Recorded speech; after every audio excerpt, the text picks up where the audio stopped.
isang backyard hog raiser mula sa lungsod ng Quezon, ang nakaranas ng problema sa pag-aalaga dahil sa pagkakasakit ng kanyang mga alagang baboy at ang matinding amoy sa kanyang babuyan.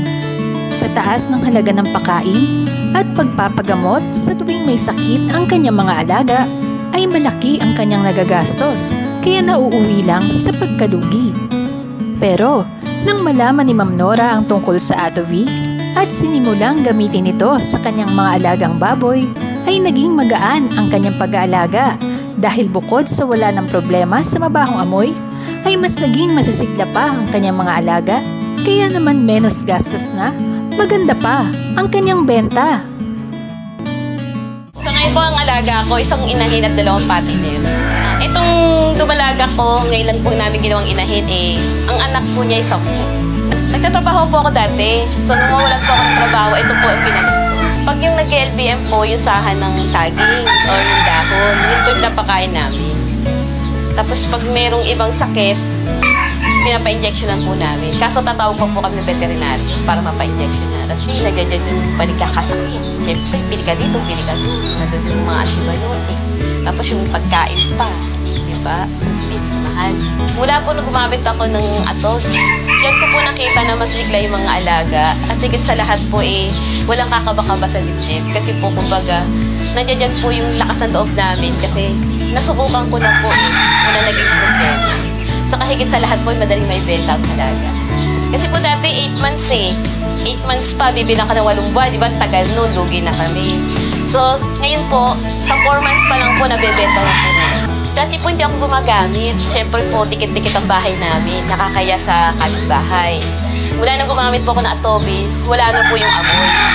Pati po yung ihe, wala pong amoy. Pati po sa aso, nag-try ako, wala din pong amoy. Pag tinanggal po namin yung tumi ng baboy, nilalagay ko po sa balde yun. Nilalagyan ko ng pusot. Mga 1 month po, or nadudurog na po yung pusa kasi po madali siyang madurog. So, dinadagdag ko po sa mga halaman ko po. Kaning baboy po ang aming pinapakain. Nagpapakain po kami niyan ng baboy sa 3 beses po sa maghapon. Ang preparasyon po ng pagpapakain ng baboy inuhugasan po namin to kung iba ng amoy. Pero kung halimbawa po wala naman po amoy at bago, direkta na po namin pinapakain at nilalagyan namin Atovi. Bali po yung Atovi na yon ang nilalagay namin para sa mga patiner, 1 teaspoon po sa 2 sandok. Pagdating naman po sa inahin, 2 tablespoon at 3 sandok na kanin baboy. Sa karne naman po, nagkatay kami 1 beses. Bukod po sa walang amoy, walang lansa, malinam na po siya at manipis ang taba. Kung kaya ko po, kaya din ninyo. I-try po ninyo.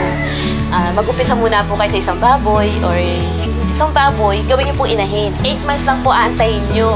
Pag na 8 months, maglalandi na po yan, pwede pa barakuhan. So pag nanganak po yan, yung anak niya, doon na po kayo kumuha ng pambawin. Kayo, bakit hindi ninyo subukan? Inahin man o patabain ang inyong aalagaan, problema sa babuyan ay agad masusolusyonan. Katuwang ang Atovi sa inyong pagpapalaki, ay masisigurong ang mga alagang baboy ay masisigla at matibay ang resistensya. Kaya laking tipid na, kikita pa ng maganda.